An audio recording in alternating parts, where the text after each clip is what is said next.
आर.टी.ई. प्रवेश प्रक्रियेला सुरुवात झालेली आहे. शाळा नोंदणीसाठी 19 जानेवारीपर्यंत मुदत देण्यात आलेली आहे.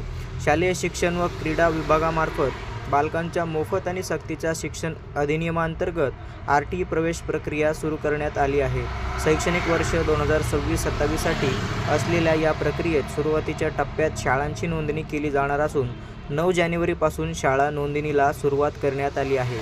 शाळांना 19 जानेवारीपर्यंत ही नोंदणी करता येणार आहे. त्यानंतर पुढील प्रक्रिया सुरू केली जाईल. शिक्षण हक्क कायद्याअंतर्गत शाळांमधील 25% आरक्षित जागांवर ऑनलाईन पद्धतीने आर.टी.ई. प्रवेश प्रक्रिया राबवली जाते. राज्याच्या प्राथमिक शिक्षण संचालक कार्यालयातर्फे या संदर्भातील परिपत्रक प्रसिद्ध करण्यात आले. त्यानुसार 2026-27 या वर्षासाठी आर.टी.ई. प्रवेशासाठी विना अनुदानित व स्वयंअर्थसहाय्यित शाळा नोंदणी व शाळा पडताळणीची लिंक सुरू करण्यात आली आहे. तर लक्षात घ्या, इथे फक्त शाळांची नोंदणी आत्ता होत आहे. विद्यार्थी नोंदणी आत्ता सध्या होत नाही.